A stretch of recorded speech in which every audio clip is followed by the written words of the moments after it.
Welcome, everyone. This is the third session of the year-long Supermind webinar series called Educators Living in the Joy of Gratitude.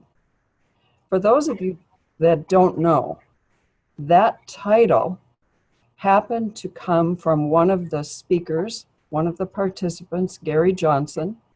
When we were chatting this summer, he's been involved in education, bringing the principals to his school district for a couple of decades now. And I simply asked him that day, "How are you doing?" And he said, "Well, I'm living in the joy of gratitude." And for me, that is probably the most significant goal we can have as educators and people on the side who are hoping to bring the principals into education, that we can see educators' lives at a personal and professional level be improved, and also to have that spill over into the entire system, the climate of the school district or system, and to the lives of children, parents, and the larger community. And so as we begin today, we're at, in a sense, a transition point. There will be a series of at least 12 presentations this year. And the first two featured Barbara Ost and Krista Campsell. And as you know, both of them told their stories of learning directly from Sid Banks as much as 45 years ago. And today we're starting to begin to hear from presenters who, in a sense, fall into what I think of as the second or the third ring of individuals who have learned the principles. Peter is starting that series of presenters, and I'm delighted to welcome you this morning, Peter.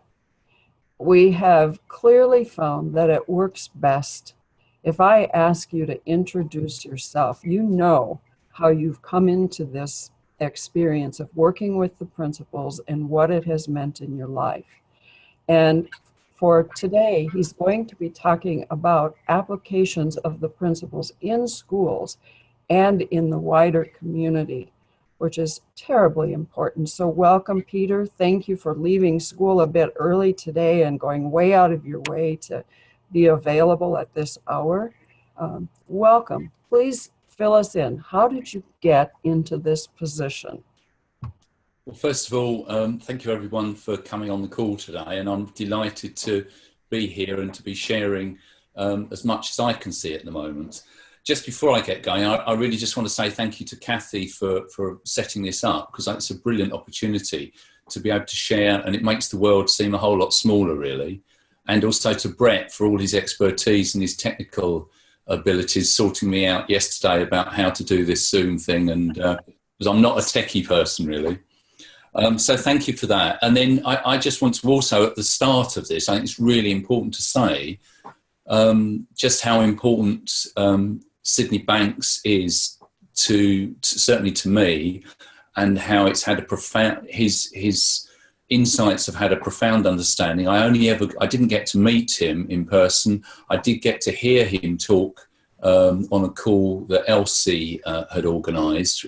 So I was there with Elsie and was able to listen to him. And but his, I think his hope for the world, that this was going to spread and to have the impact, the possible impact that it could have, could be really profound. And certainly the idea of joy is there, and the gratitude, really, that we've all got that possibility of experiencing life and waking up to life in a more conscious way. So from my point of view, my background is that I've been in education for my entire life. So whereas you're supposed to leave school in this country at 18, here I am at 61 and I'm still at school. So I'm obviously a very slow learner. So I've spent an entire career in schools. I've been the head teacher or principal of 5 schools over a 32-year period. really, you know, I came to it at age 15 when I was in my secondary school, and we had to go and do some voluntary work in the local community. And I happened to decide to go into the local primary school.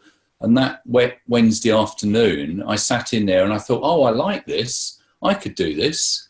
I want to do more of this. And so all those hard decisions that teenagers have to make, I was one of those fortunate people that didn't have to do it. So 15, I decided that's what I wanted to do. And so then I needed to go on and get the rest of my qualifications and stuff like this.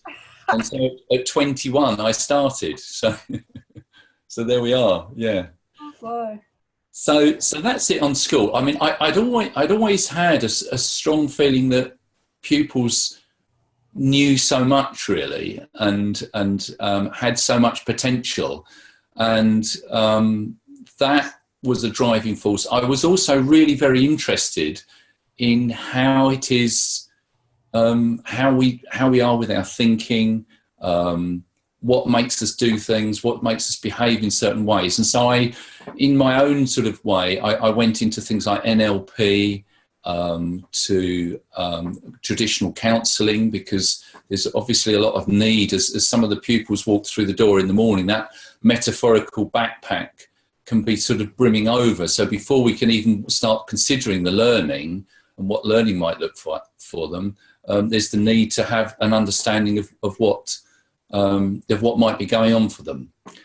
So I was involved with that for a number of years, and then from my point of view, the principals found me really through my daughter Jenny Kennard, because there's Jenny and Rudy, and if you've come across them, and they set up the movies website with lots of free resources on there. So Jenny came across this. Jenny had been a really, really shy youngster growing up, painfully shy. She'd cross the road rather than speak to people that she knew. And she went on a training, and she came away from it and was changed. And so at one level, I might have been really delighted about this. As it was, I was really, really anxious. I was anxious that she'd joined a sect, or was on drugs, or a combination of both, really, and that how people could, something must have happened that was very significant that could change her so significantly, so quickly. So it's frightening to you as a parent to see your child. It was scary. It was scary, really. Yeah. And then I had a period of about 6 months when I was just resistant. So Jenny's saying to me, "Oh, there's this guy called Sid Banks that's coming to London. Do you want to come up and hear him?" And I'm going, no, I don't need to do that. No. And then finally, she's very neat, really. She does a drip technique. And so rather than be in my face, she's going, "Oh, Dad, what about coming to such and such? Dad, what about coming to such and such?" And so it's no, I'm too tired, I'm too busy, I'm too this, that, and the other, really. And then finally, one summer term, so the second half of the summer term, really busy time, she talked me into going to a presentation by Jack Pransky. Oh, yeah. And it was an evening thing. It billed from 7 o'clock till 9 o'clock. And so I got there quite tired and got there about 10 to 7, sat in this lecture theatre with quite a lot of people, probably 70 or 80 people. And Jack came in and he said, "Well, I'm going to talk to you for about 10 or 15 minutes and then I'm going to open it up for questions." Mm-hmm. Well, the first 10 minutes, I had no idea what he said because I was so outraged because I'd paid for a 2-hour talk. and there it was 15 minutes. But as it was, the evening unrolled really, really beautifully, as it should, really, through the questions. And I became really curious and heard something there. I heard him say that I don't have to believe all my thinking. And that was huge. I thought, my goodness, if only I'd known that for the rest of my life. Well, at least I know it for the rest that's coming, not for the bit that I've already lived. And so this was about 10 years ago. And so you were 50 when about. Yeah. And then I was able to go on various I went on a training that he did that following weekend. There was Rudy's sister set up a company called Free Mind that had a lottery grant as a community interest company.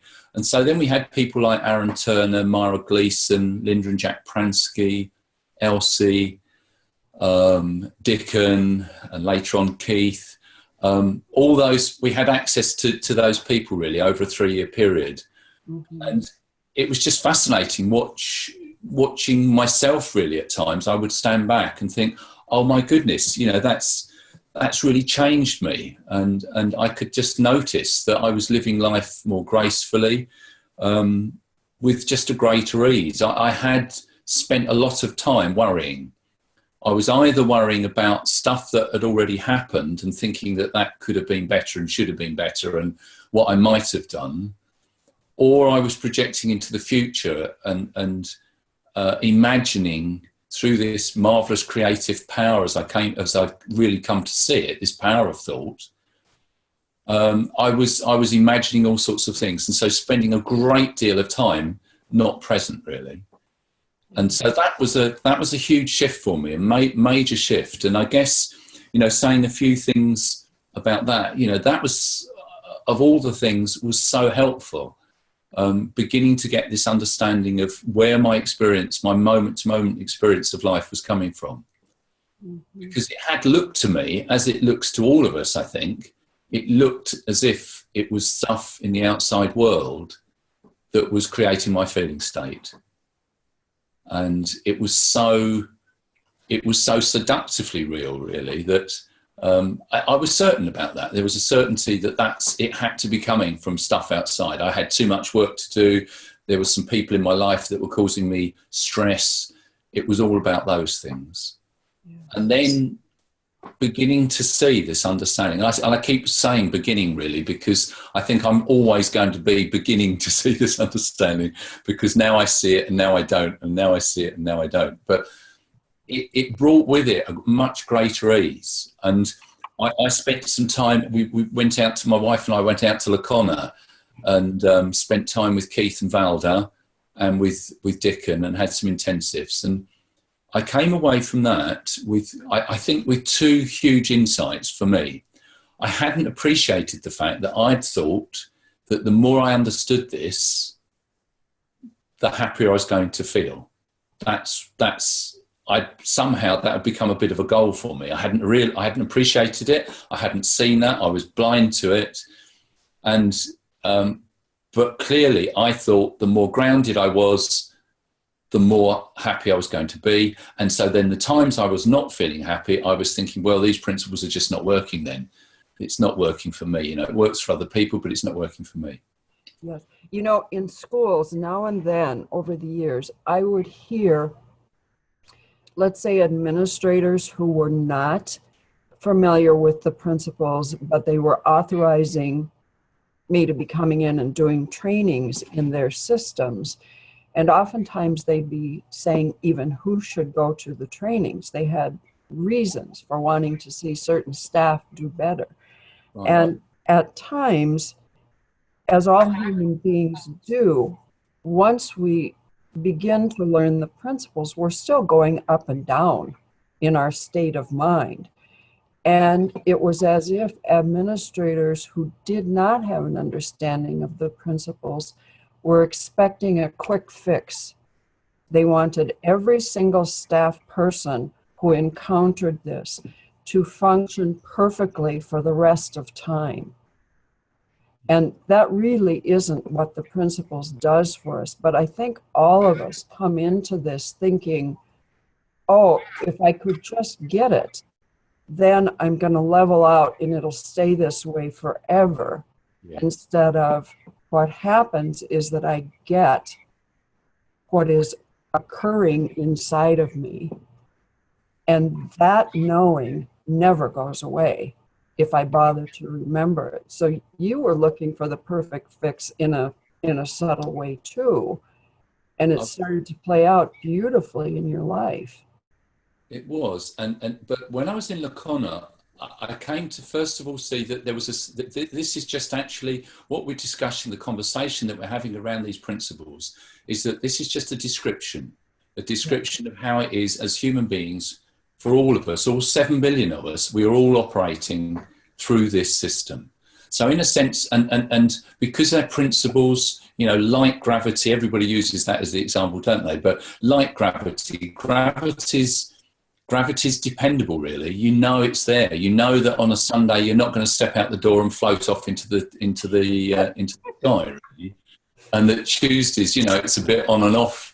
Sometimes it's on and sometimes it's off, and you've got to put your heavy coat on or something. But it's dependable. So when things are dependable, when there is a certainty about that, then the plus is off your mind. And so I found that there was much less on my mind. So in a way it was about, so the big word that came up for me, one of them was trust, trusting that there is a system and that whatever's going on for me, that system is working, as it is for all of us. And then the other one was about acceptance, I think. An acceptance that whatever was showing up just was really, or just is. And it wasn't about trying to find more happiness or more joy, or trying to pull away from feeling unhappy or miserable or angry, any of those things. But it was a real just acceptance that these things are going to come and go. It was as normal really as breathing. So that just as we breathe in and we breathe out, my sense of well-being, my sense of resilience was going to just move up and it was going to move down. And or even saying moving up and moving down is putting something on it really, but it's just moving really, it's just changing. And that's okay. And so beginning to get more comfortable with feeling uncomfortable was really quite important to me. Yeah. And so all that time, you know, I wanted to go, initially I just wanted to go and shout it really loud to the entire world.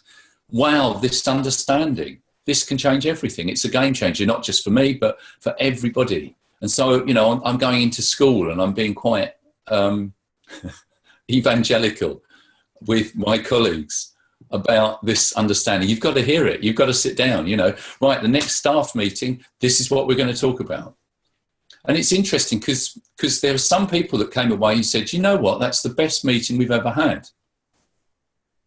Through to the other end of the continuum where somebody said, well, I could have got on and done my marking. And so it's interesting because different people, of course, are going to hear different things, and people will hear different things. You know, like I can always remember that DVD with Sid where somebody came up to him and said, wow, Sid, you know, that's fantastic. I can see that more clearly now than I've ever seen it before. Why on earth didn't you say that? And he said, well, I've been saying it for the last 30 years. And I think that's great because it just depends where we're at, doesn't it, as to what we hear at any given moment. Yeah. You know, so your story as an administrator who is learning the principles, I think is incredibly valuable. Because number one, you're saying this was happening in your mature years. You were 50 as you were starting to learn. And as you experienced the benefits for yourself and understood what you're calling the description, you were, I want to say, knowing or driven to share that as an administrator inside of your school building. And that alone is an unusual thing because so much of what happens in school administration is in fact directed from a system or here from a state or even a federal direction. And being able to move from a place that you know in your heart or in your experience is the right thing for kids or staff members is in a sense stepping onto a new path for education. You know, and I think of people like Parker Palmer here, who actually did the same thing, not with the principals, but with teacher renewal, focusing on the spiritual life of educators. And he stepped onto a we'll call it a side path, a new road. And it captured administrative leaders' attention in this country. So what I hear in your story is the importance of having administrators have the opportunity to, quote, get this for themselves. And the goal, really, for those of us who teach the principles to administrators or other staff, is to hope that that light will come on that motivates you to go forward. So what happened after you started bringing this into your daily work? Well, it was interesting, really, because in the first school where I brought it in, people noticed the change in me, and there was people that I'd worked with for quite a number of years were quite curious about that. Curious in the sense that I'd always appeared to be very in control of things in the sense of how I turned up today was the same tomorrow and same the next day. But there were signs, I guess, of that when people work with you for a while, when people are starting to feel stressed, they show it. And so although I felt I was very even, below the surface at times, there's quite a lot going on. And so they were more curious. And so we ended up with lots of informal conversations. I, of course, was also drawn into working with children because part of the big part of the role really in our schools would be that to try and keep in. So although there's the administration side of the school, there's the learning side of the school. The only way that you can really keep closely in contact with that is to be with the children. And so there were children that were having problems, as children do from time to time. And so then I did some work with them. And I mean, what very quickly I came to see is that children will not come with, well, this is a bit like NLP, or this is a bit like mindfulness. You can sit and talk to them about, one of the key things I'd sit and talk to them about was the thought-feeling connection, and the fact that we're living in the feeling of our thinking all the time. And that it looks like, it's the world outside. It looks like that guy over there that kicked the ball away, that made me so angry that I went over and thumped him one. It looks as if it's like that, but in fact it's not. And that when children started to see that connection, it would change children really quickly. So some of the children that had all sorts of programs and all sorts of interventions, anger management, all very well-meaning attempts to try and help a child, but all of it after the thought, all after the fact of thought. So it was about manipulating thoughts in one way or another that had already been had, that had already been sort of born into the world. And what children were able to see really clearly was that actually, it works like that. When I'm feeling angry, I must be having angry thoughts. I don't need to work out what they are. I don't need to work out where they've come from. I don't need to know the original source for this feeling that I've got. All I know is that it's some thinking that's been going on. And that there's that opportunity for fresh thought. And when there's fresh, that was so, it was so helpful to children that had felt that they had already been pigeonholed into being a troublemaker. They had loads of trouble, there's trouble around them. They keep getting into trouble. They keep falling foul of the system, and that they were defining themselves almost by those behaviours. And so to begin to see for the first time that actually, we're all like that. We act out of our thinking. And that if you're having angry thoughts, then you can behave in an angry way. And one of the things too, sometimes I do is use like the snow globe and use that as the metaphor for our thoughts. Because when you get all het up, the thinking. They really would sit there and shake the globe and shake it, and really shake it, and then put it down on the coffee table. And then you could see them sort of visibly as the snow in the globe was settling, they would start to settle, and there'd be that calmness. And it was almost like spirit to spirit, really. This is why, it is a spiritual understanding.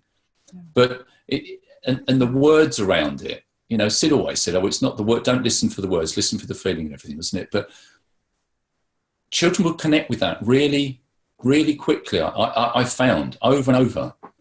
Yeah. And even children that have been, really severely troubled through one sort or another, and had labels on them, like on the autistic spectrum, for example, when they begin to see how it feels for them when they know that their feeling is coming from their thinking and not from somewhere outside. Yeah. And yes, they forget it and they'll get caught up and stuff will go wrong, but that's okay because we're all like that. One of the children we filmed, called Pierce, who's on my website, when we were interviewing for the film, we said to him, "So what was most helpful?" And one of the things he said was that, when we were talking together, one of the things we talked about over and over is that we're all like that. And he thought he'd gone along in his world for his first 10 years of his life, feeling that he was the only person that got so caught up with those thoughts. Yes. And that they were literally being bullied by his own thinking, really. Literally that. What strikes me about that is that the same thing can be discovered by the adults in the school system. I remember well a school administrator from a prestigious district coming up after the first day and saying, "I thought I was the only one that had my head full." And that's what got through to him, was that connection between what's going on in the head and what am I feeling. And I love your videos of children, especially the one with Charlotte. And it sounds to me like you have actually done the teaching individually with students almost in a matter of minutes or a very small number of hours. Is that right? That's absolutely true, yeah. And so there were children that had been sent to me for one reason or another that I would then work with one-to-one. As more of the staff got interested in the understanding, they too wanted to share it. They too had some of the issues that I certainly had to start with. And that was when I first heard about this, I wasn't sure that I'd got the confidence to share it, because I couldn't quite think of the words to say. And sometimes I still can't, and sometimes I can, and sometimes it comes out really easily, and sometimes it's harder. But all I did was encourage them, and in a way give them permission to share from as much as they could see for themselves. And it's interesting, you mentioned Charlotte. She said to me about 3 weeks after we'd had our first couple of conversations, she said to me, and I won't mention the child's name, such and such a child is having a bad time at the moment because her parents are split up. So I've been talking to her about these principles, and I think it's been very helpful to her. And so that's how it starts to spread out, that pebble in the pond and the ripple effect. And she's 10, right? Sorry? She was about 10 years old? She was about 10, yeah. She thought she was having some effect. That's gorgeous. Yeah. No, she definitely thought that was very helpful to the other child. It reminds me of actually an alternative school administrator who had some difficulty in his life, and he came to learning the principles, and of course it helped him privately and personally. And then there was a day when he came forward and he said, I can't ethically withhold this from my students anymore. And he said, I don't have a clue how I'm going to teach it. But he decided he would pick a book, and he picked just 4 students in this alternative school. And it was a very end stage kind of school setting. There was no place else for these young people to go. And he said, all I think I know to do is that the 5 of us will read this book paragraph by paragraph, and we'll just stop whenever we want to and talk about it. He had phenomenal results with those students, and at one point asked me to come in and just do a little focus group with these kids. And these were kids that would be off the charts in any other setting, just not showing success at all.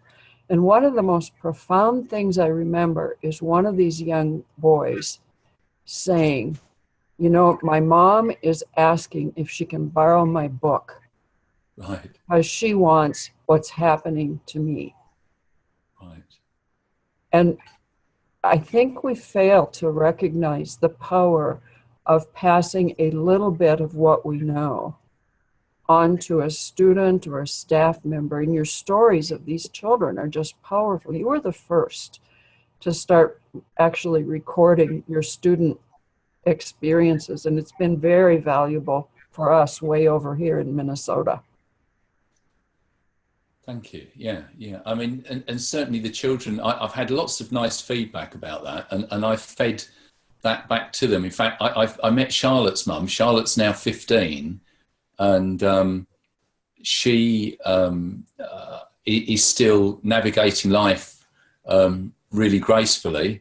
And I said to her mum, it would be really great if Rudy and I can go back and film her again and just have a conversation with her about, so what does life look like and how has it been for you really in these intervening years? Because some of those teenage years and those early teenage years can be particularly trying, can't they? As you try to begin to become more self-aware and be trying to get comfortable in your own skin. So, you know, that would be good. So I'm hoping that's watch out for that one. We're hoping still to do that. So there was stuff with individual children, and then there was the stuff with staff. And so I always think of it like a 3-legged stool, though, in a way, because there's the children, and then, you know, you can do stuff with staff, but actually then the other third leg to that's the parents. So I then offered training opportunities for parents. And so we would run maybe a day's training and offer a free lunch, and it was in school time, so they didn't have to worry about childcare. And then we also used my school for other weekend trainings, and the deal that I had then with my governors, so I don't know what you'd call that in America. That's like your board. Right. Would it be? Yeah.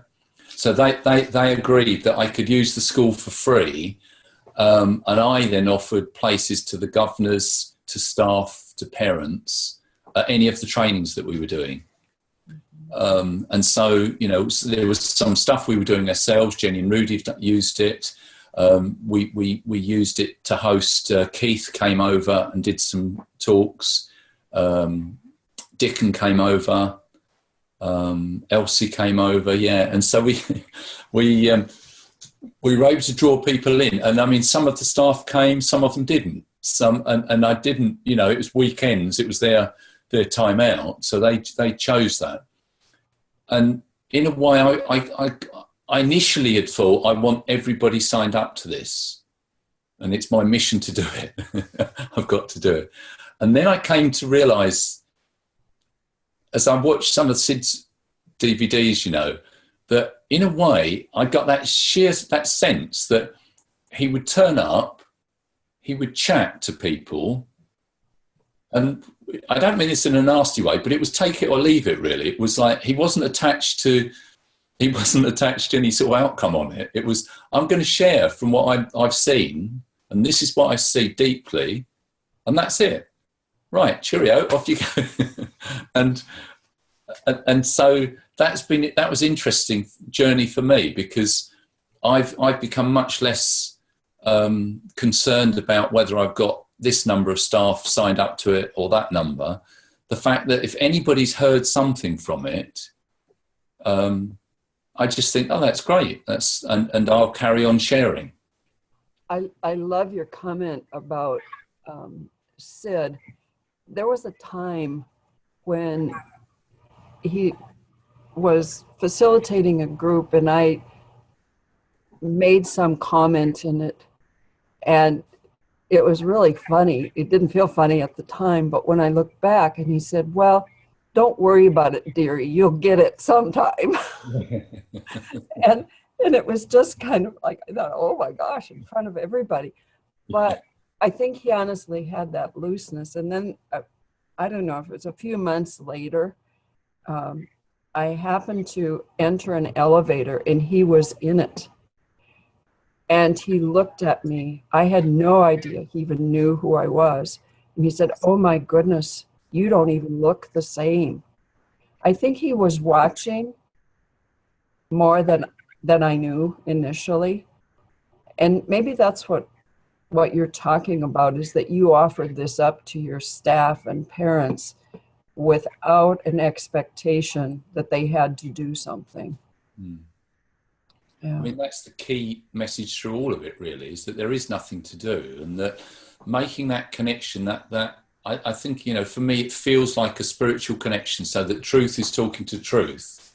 Yeah. We'll in the best way we can, but often it feels in quite a clumsy way, making that connection. But we're connecting with another human being or a group of human beings, and that's the bit that seems to, it lights people up. I mean, I think if you took the words that Charlotte says, if you muted that, you can just see that. I mean, you didn't see her before, but there'd been a very troubled child, but she's very, very shiny, really. Her eyes shine, and it says a lot. I think that in the space of, you know, we did a few drawings, trying to explain things, and had what was a fairly brief conversation, and then followed it on with 2 or 3 conversations, and that it just changed things for her. It was a huge game changer.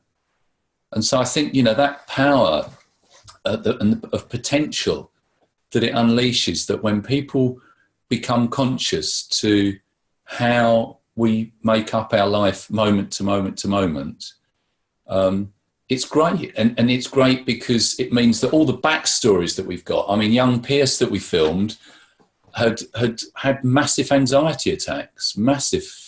And in the end, he because his brother had been sick, he thought that he was going to be sick. And so then he said he couldn't eat anymore and he was going to stop eating. Oh. And in the space of less than an hour, he lightened up a load and went away and had his meal that night, started to stay away at friends' houses, lost it completely and came back in floods of tears. And then all we did really together was remind ourselves about where our experience was coming from.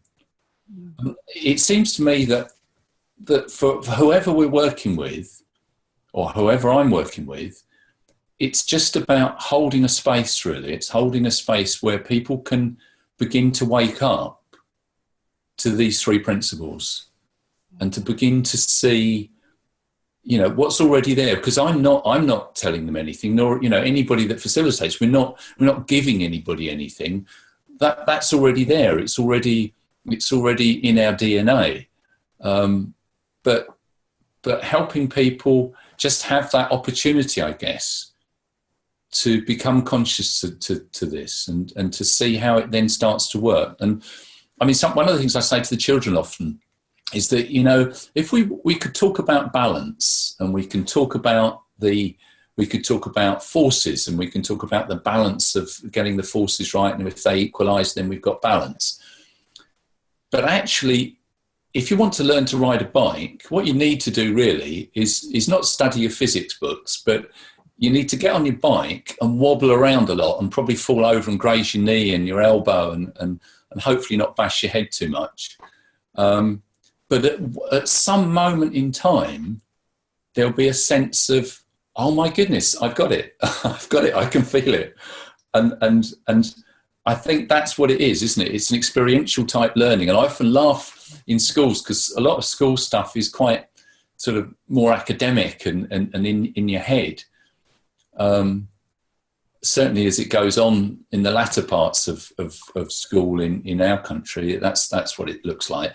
I mean, in the primary years, in the early years, and for sort of 4 years old up to 11, we try to make it more experiential, but there's still lots that's not. And so it makes me smile sometimes in school when we're doing trainings, that there we are talking about something that actually we can point people towards it, but actually they need to go away and experience it firsthand and get a feel of it in the same way as that you get a feel of balancing on your bike.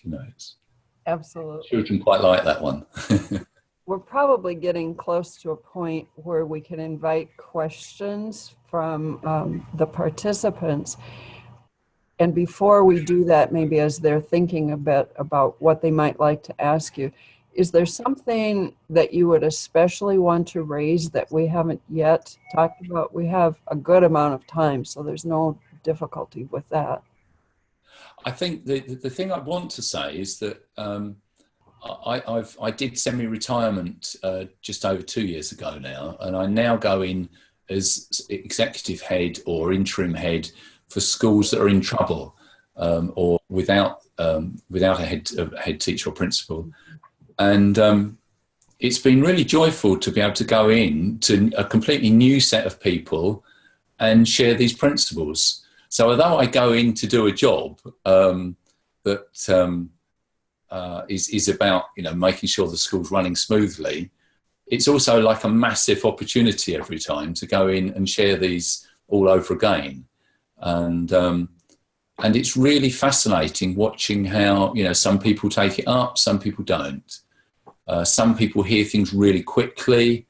Other people I describe more as if they're going on a long walk up a hill, and the hill's so steep that all they're looking at is their feet, and that they're travelling along and they don't feel they've got anywhere really. But it's like at some point along there, they stop to take a breath, and then they turn around and it's like, oh my goodness me, look how far I've travelled.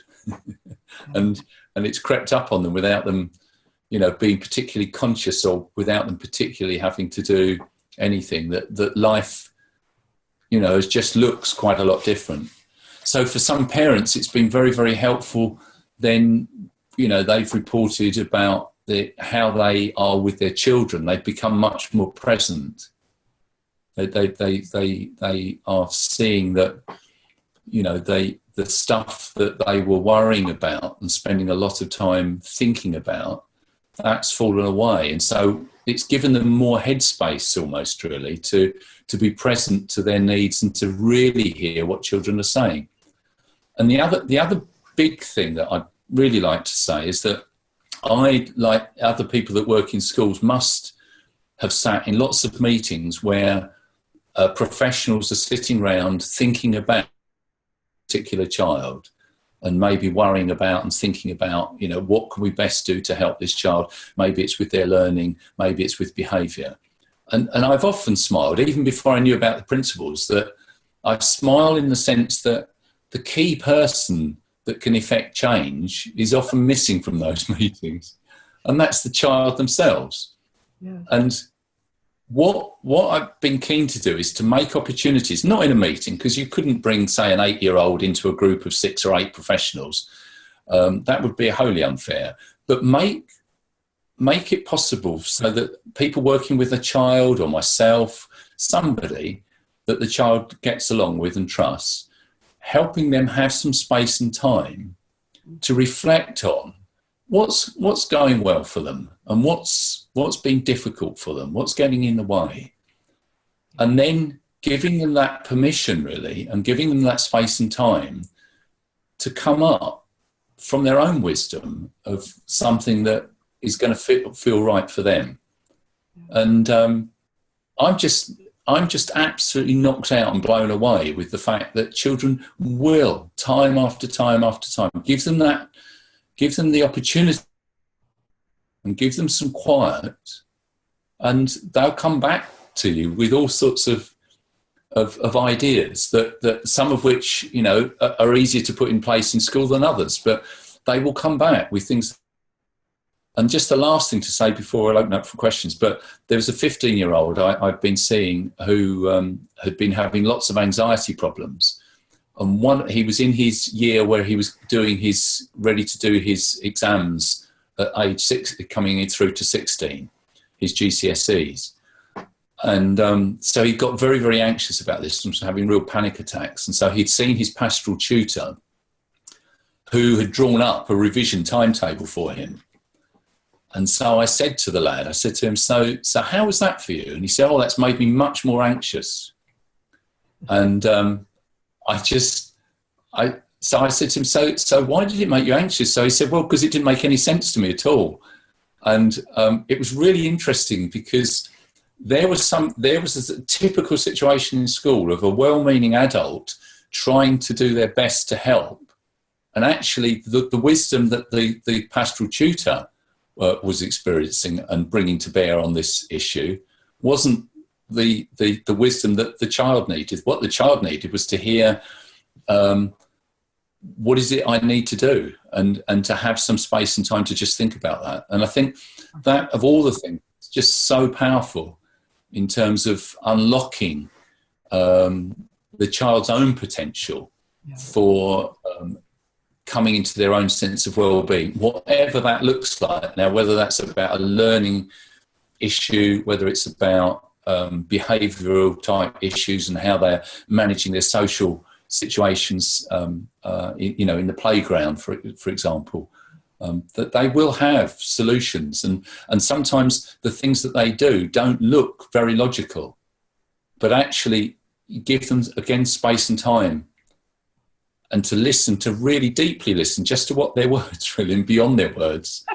They will have a logical, there will be a logic to what they're doing, even at times when it seems completely illogical. Yeah.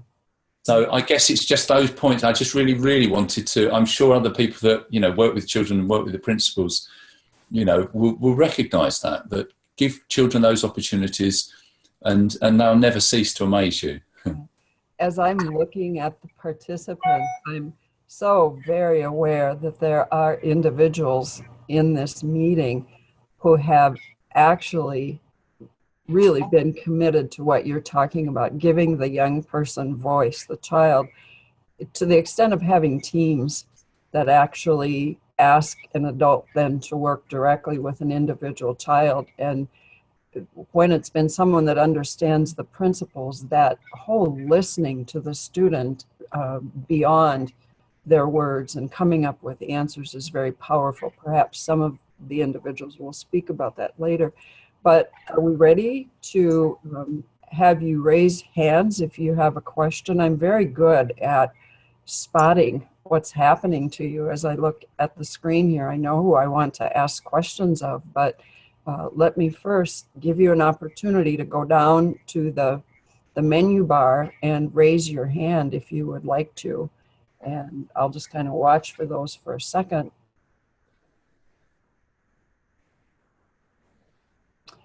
And I think, some of you are getting your thoughts together.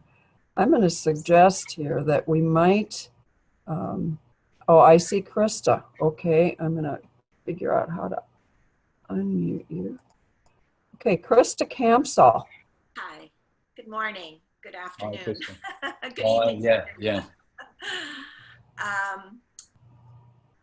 Good thing it's not Tuesday and I don't have to wear my heavy coat. I know. Yeah. This is so enjoyable to listen to, Peter. We've never met. Our roles are different, but I clearly relate to what you're saying. I want to share a little bit, but first my question would be, like right now I'm writing a curriculum that could be used, let's say, for health class or for English language arts or those types of classes. 3 principles curriculum.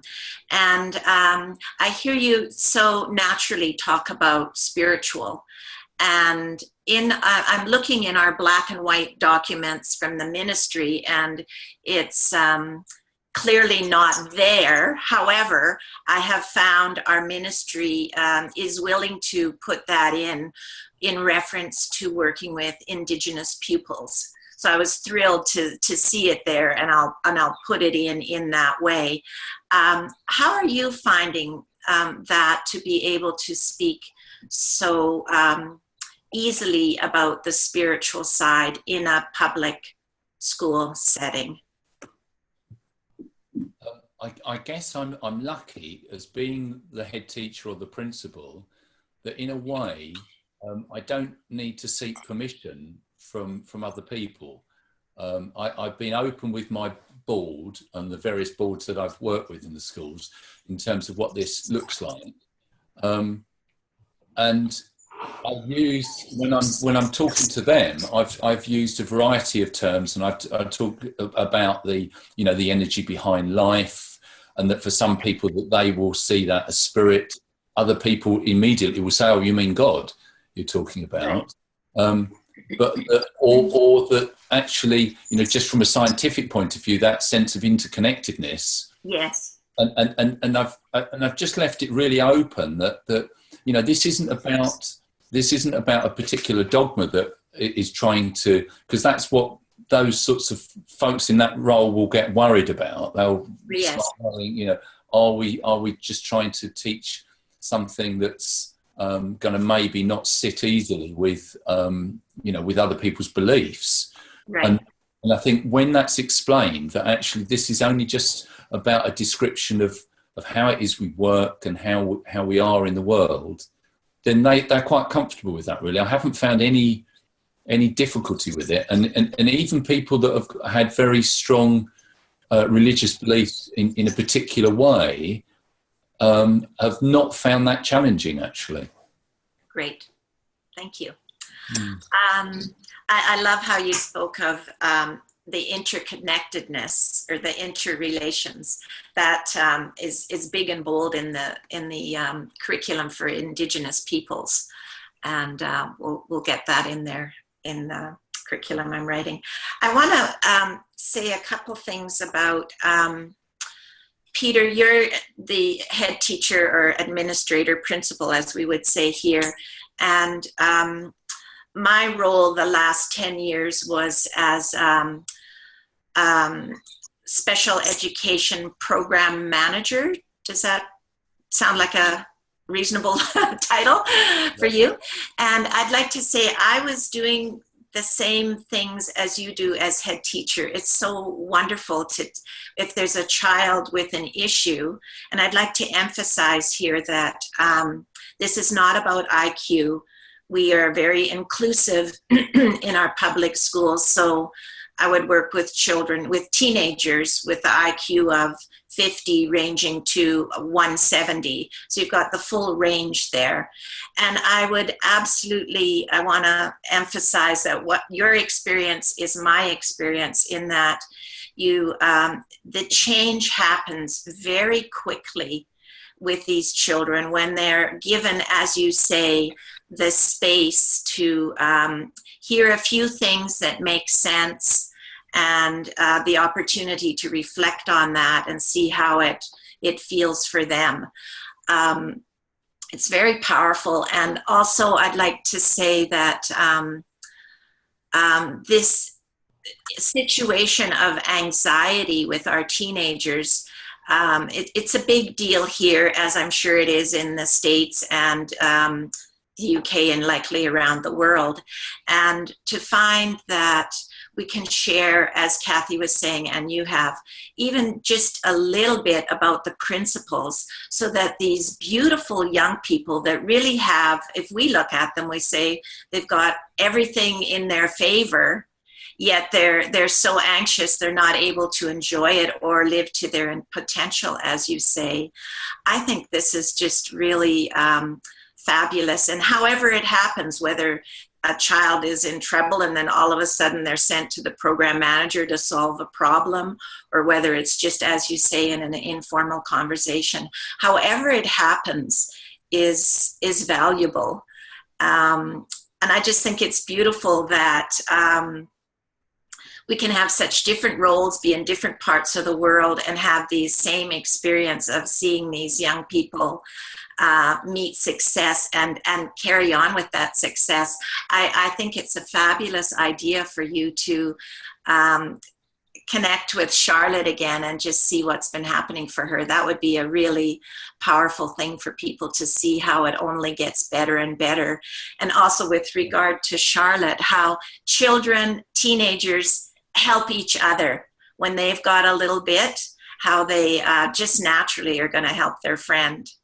And last little thing I want to say, I just loved everything you had to say, but about helping the parents, and about how I would give, one of Sid's books, the one I saw fit, to a parent, and how much. And sometimes with children with special needs, I would spend more time with the parent than with the teenager, and just how powerful that is to give help where it's needed. So I just wanted to underline that I hear you, and we may be in different parts of the world, but obviously with the same result of children feeling joy and success. So thank you. It's a pleasure to listen, and I look forward to more.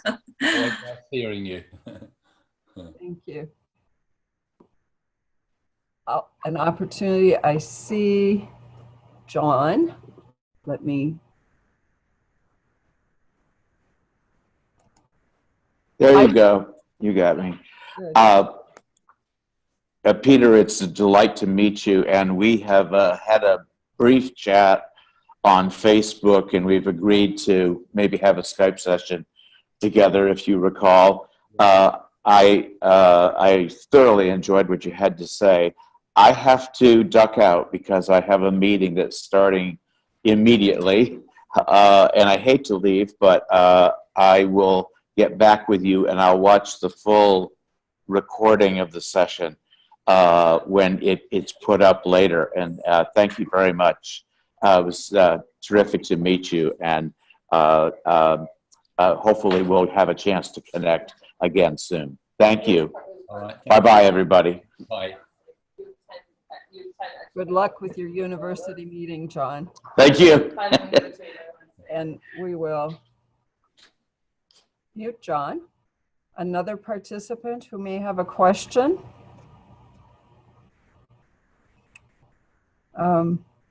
Naomi, might I have permission to gather your thoughts?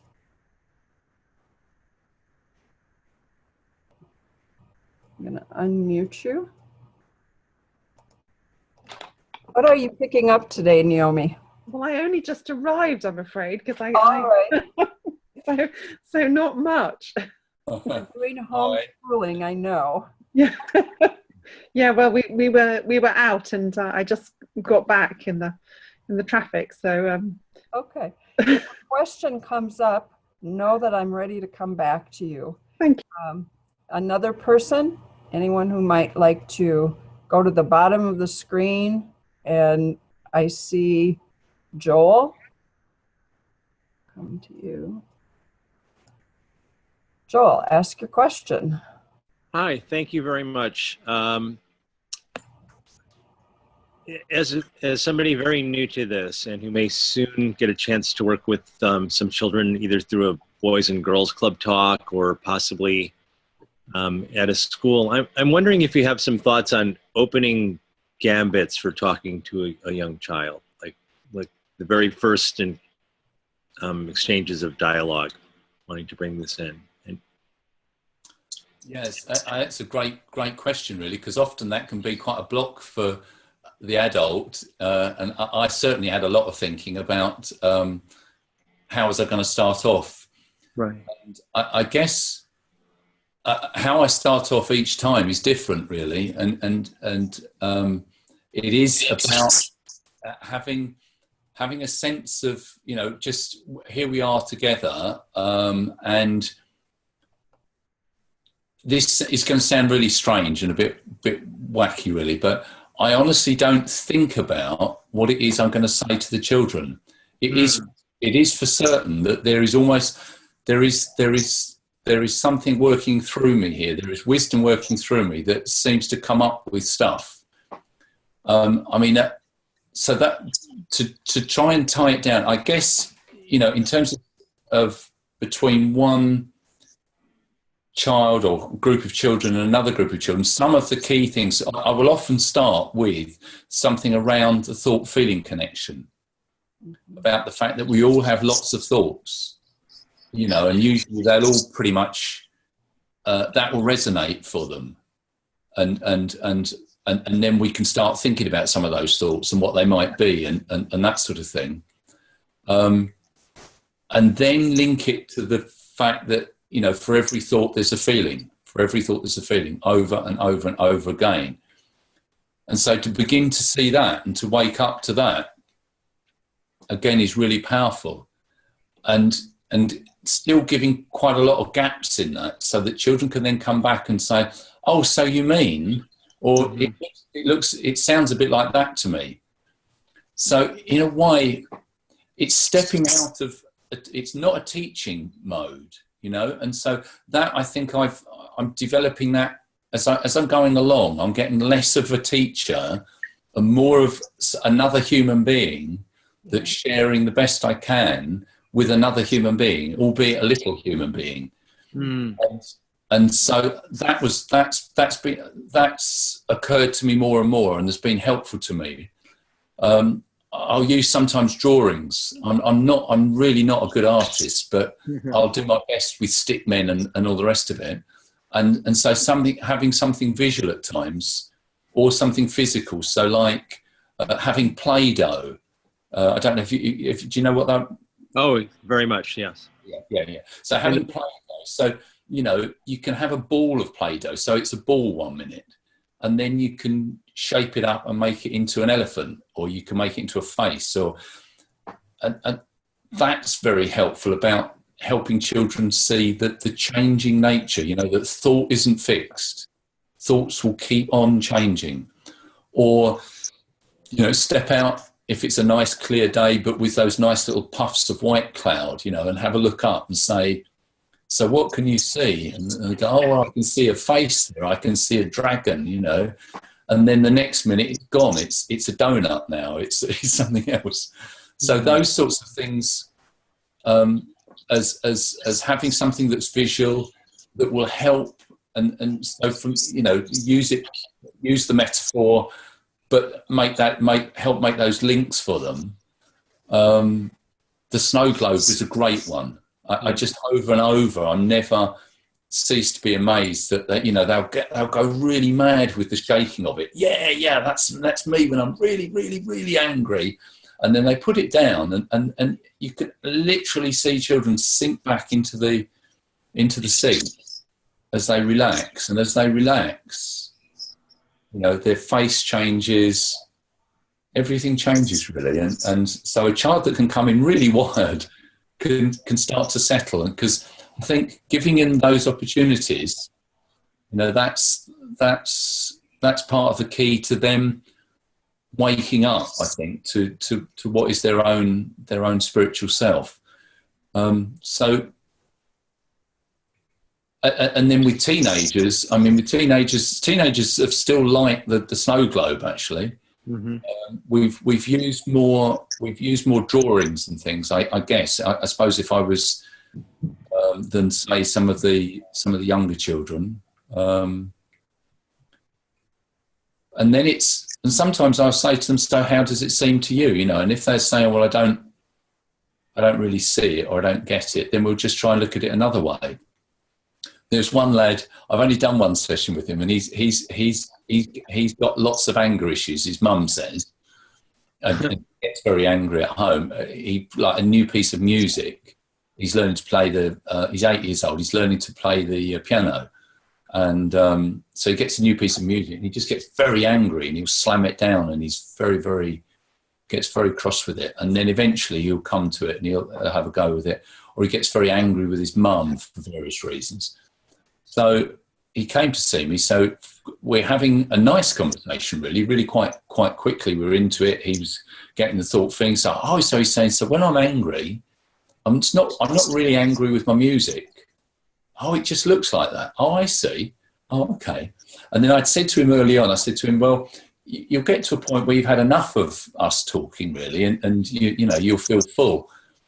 So after about an hour, he said to me, oh, can I just say something? I said, yeah. He said, I feel full now. That's lovely. Oh, that's great. Thank you. Joel, I do have one question for you. What Sure. prompts you to want to go into a community program such as Boys and Girls Club or a school? Ever since I learned about the principles back in June, I've just had the sense that I want to put this in the world in whatever way shows up and makes itself available to me. Yeah.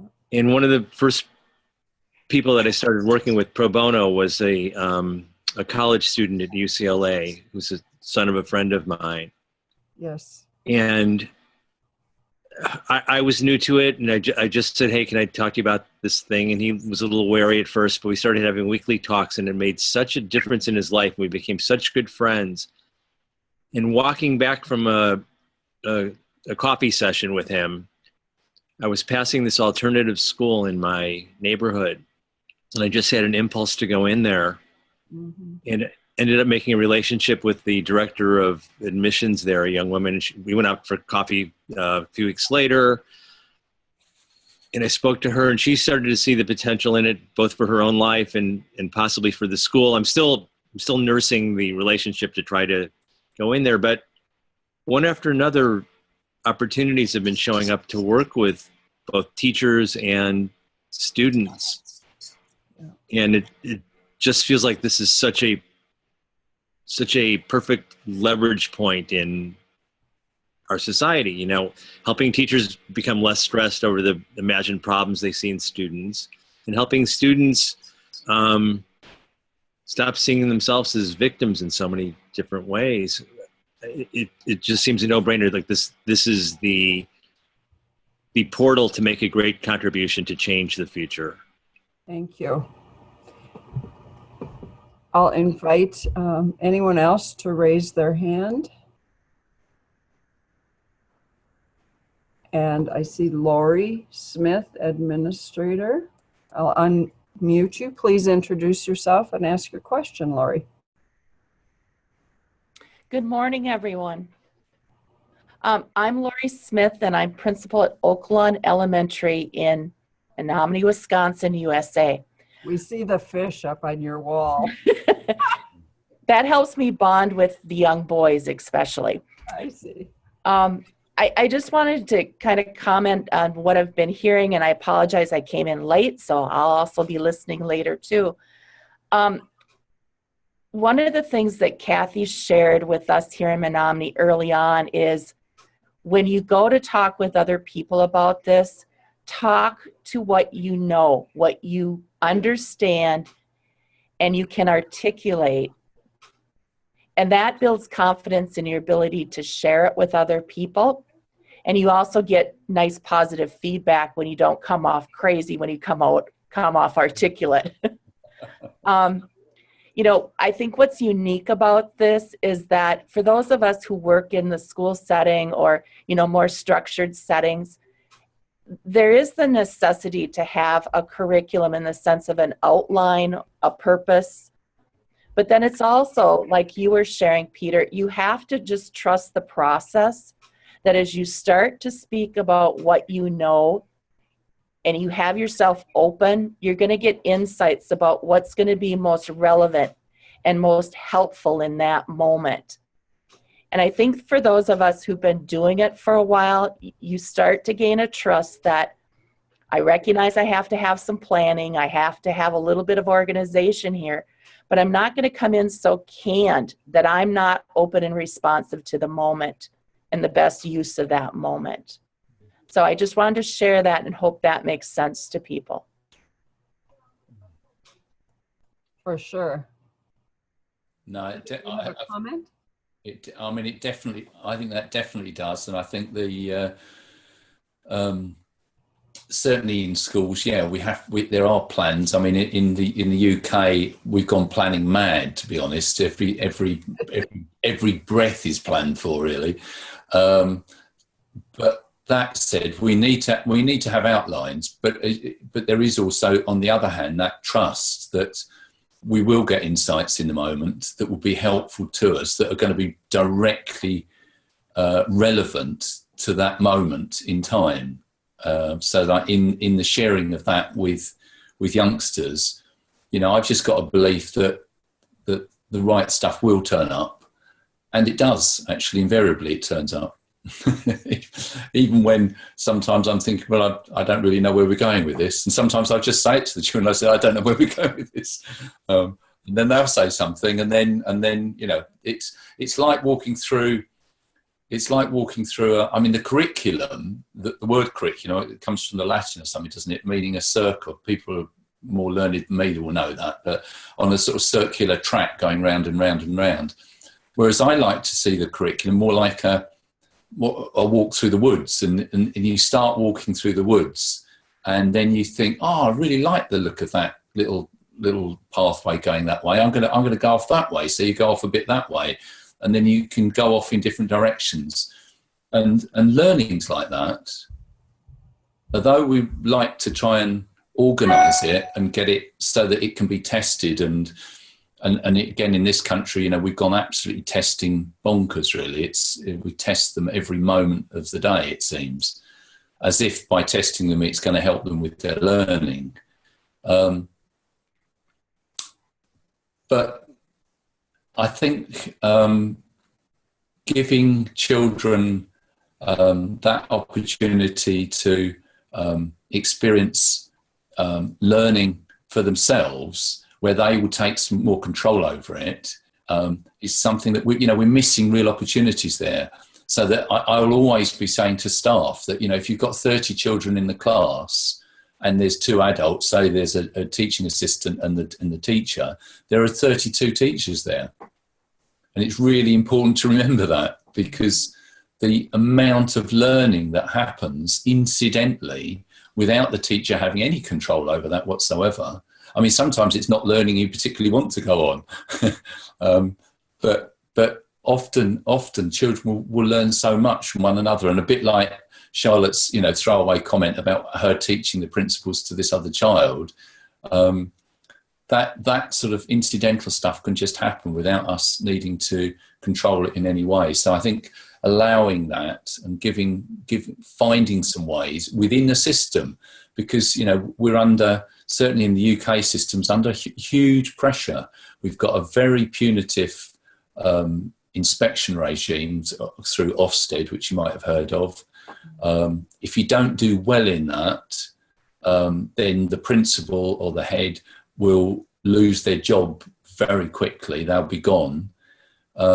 So it's high stakes, really, that you need to do well. The system is predicated on results, and so it's data driven. And so if your data's not looking good, again, you can be in trouble really quickly.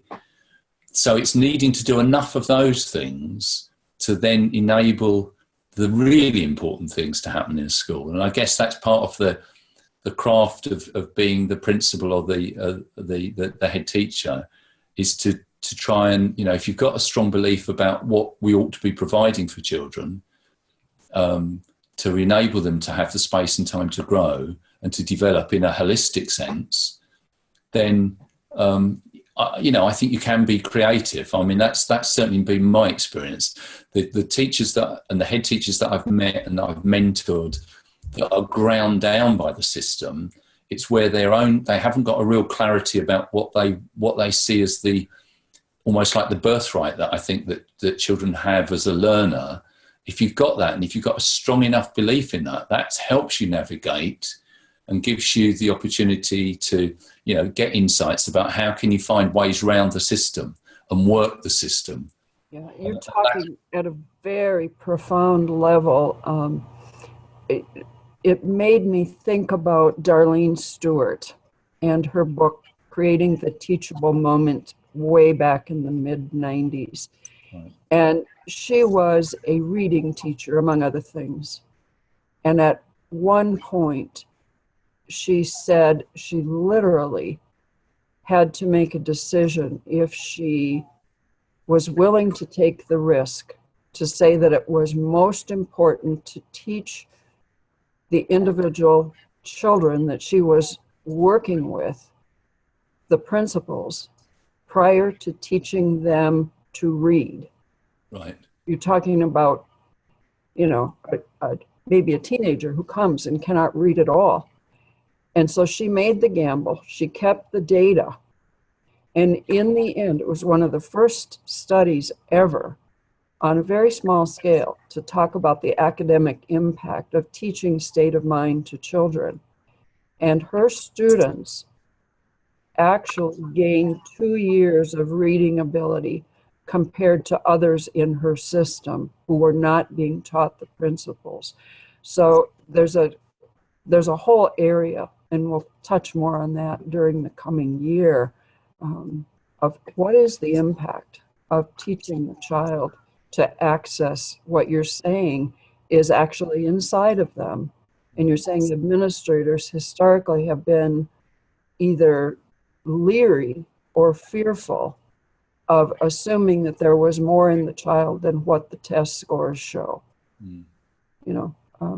I'm noticing a couple of new participants today who I have not had the opportunity to meet. And I'm seeing by name Denny Judd. I may be saying that wrong. Could I unmute you, please?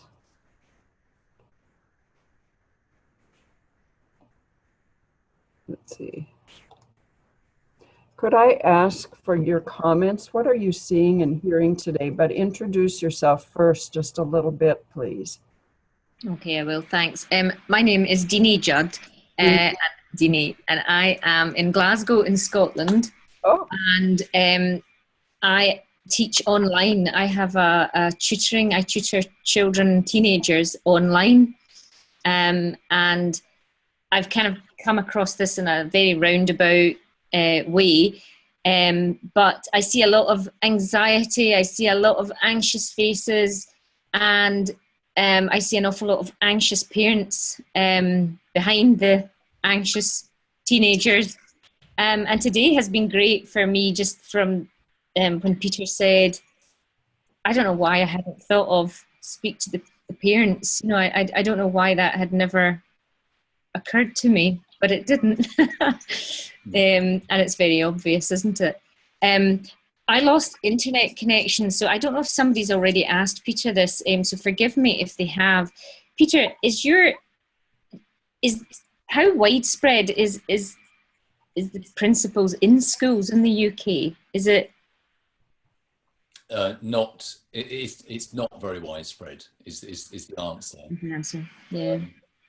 I mean, I've used the opportunity in the 5 schools I've been in to share that. Mm-hmm. We've gone out and we've done trainings for groups of deputy head teachers and for head teachers. So we've done some of that. Mm-hmm.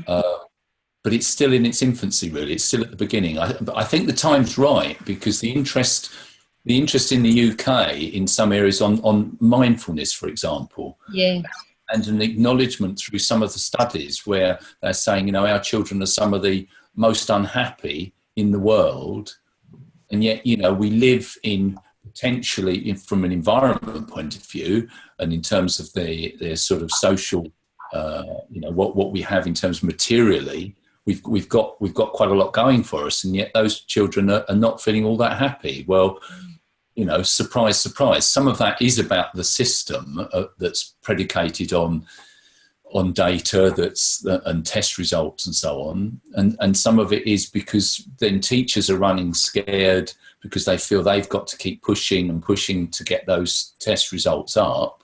Mm-hmm. And then it's ignoring the fact that there's a whole child behind all this.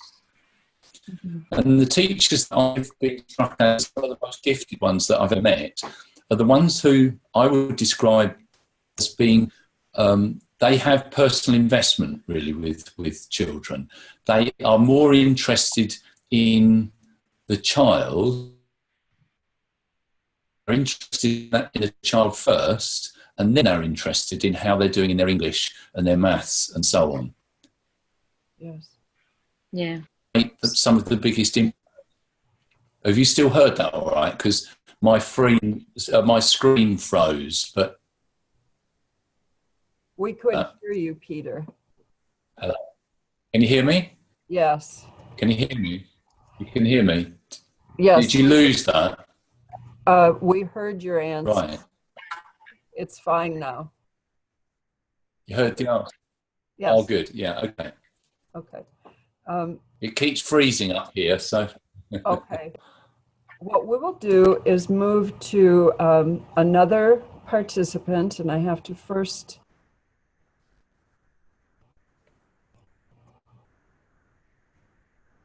Okay.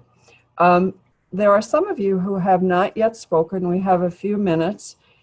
Could I invite a new participant to make a comment, if you would like? I know some of you are from various parts of the world, so please feel free. Martin.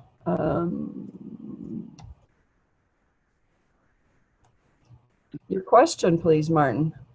Hi, hi Peter. Hola. Hi, Martin. Nice to see you again. Yeah, brilliant to see you too, Peter. Yeah, also it's coming up for me today. Yeah, I was struck by the example you gave about the tutor creating the revision program was really interesting. Yeah, boy, I went for a job the other week, and two of the written questions, we had to do some written questions, were about. They gave us a load of data. They said, right now, write a plan of how you would deal with this child. And there was all sorts of behavioural and academic issues. And what struck me there, and this is not a criticism, it's an observation, because I can see the innocence, is, well, what about the kid? My response is, well, let's get the kid and listen to him. Find out what's going on. Otherwise, we'll listen to ourselves. So really, I was thinking about, in your experience, and I don't know how fair this question is, but in England we have in our mission statements also it's about the spiritual and emotional well-being of kids, and I also wonder how what we're doing to fulfil that with all the pressures that you talk about, which I'm well aware of, with Ofsted, and I can see. I mean. Have you noticed in any of the schools you've worked at with any teachers, any shifts like in the ethos of the school or the individual teachers? I'm thinking about, this has got massive implications for classroom management. Yes. Incredible. And also what we laughingly call discipline as well. When we take a kid to one side and have that chat with them. Because in the past, I have been guilty of being dreadful with kids. and I cringe to see other teachers, the way that innocently, the interactions go on. And it's a lot of it's the teacher being the teacher, and we know best, the system, the school knows best. And when we open up, step back, and listen to the kid, or listen to the class, the conscious levels of consciousness in the class or within the class, all that sort of thing. Now, the question is, have you noticed or any words of things that have shifted in the schools or with individual teachers you've worked with? Okay. I think it's a great question. I definitely would say that the culture of the school, people do take a lead from the leaders in school. So if the leaders in school have a sense of how, the importance of their role model, how they are with one another, and just like I was saying about how the children will learn incidentally from one another, they learn too, almost by osmosis, by by seeing the adults around and how they manage different situations, how they are. You know, if it's about, you mentioned discipline there, if it's about telling somebody off, how do they do that, you know? Because is it the wagging the finger in the face and standing over them and growling at them and then, you know, or is there a conversation actually to be had about, so what's gone wrong? You know, or is it that they need some time and space to actually calm down first and then at some point come back to it and say, okay, and there might well need to be a consequence, because there are consequences in life, but it's how that's done. And it's about then a child having the potential, I think, from learning from whatever it is that's gone wrong to then, okay, maybe not go and repeat that, you know, an hour later or 2 hours later. I think in terms of the overall culture, then it does change the culture. So certainly the schools I've worked in, I've been keen to promote that fact that, you know, we respect one another, and that just because I happen to be the adult in the situation doesn't mean I automatically should have that respect from the child. And you know, in a sense, we do have to work for that in school these days. It's not automatic, but I think that's absolutely right and proper, that it should be like that, and that being respectful, being caring, saying please and thank you, you know, all of that myriad of things in which we can show that we are one alongside another human being, that it's that is so important, I think, because there's so many hidden messages in all the things we do. People sometimes would say, oh, they don't like doing assembly. I love doing assembly because it's an opportunity where you get the school family together. So even if it's 350 children, or in the last school I was in 420 at a go, there's still the opportunity of sharing. Yes. And of you know, I did some assemblies around mind, thought and consciousness. And I started off with my singing bowl, my Tibetan singing bowl. And so there's 420 children. They came in and they were a little bit shuffly, but, you know, you could just feel the whole atmosphere, just calm down and just settle. Yeah. And then you could start telling stories and having conversations, you know. So I don't know if that goes anywhere close to what you were asking me, Martin. But Peter, we're at that moment where it's time to think about one final statement from you. Okay, well, first of all, thank you very much, everyone, for being on the call tonight. Well, it's tonight here, it is. It's dark outside. I guess I just want to finish off by saying, you know, I'm just hugely grateful to having woken up to this understanding. And it's just enhanced my life, my own life, and the life of my family around me. And in terms of what I can do, we've only really been focusing on the work side of things, or mainly on the work side of things, but that's been hugely beneficial, I think. And the potential is just going to carry on growing. And I'm just so delighted that there's more and more interest, because I just think there is, you know, there seems to be a shift going on in the world, really, that the world is ready now to hear more of this. And in that sense, it's very, very hopeful, I think. So it's finishing on a note of hope, I think.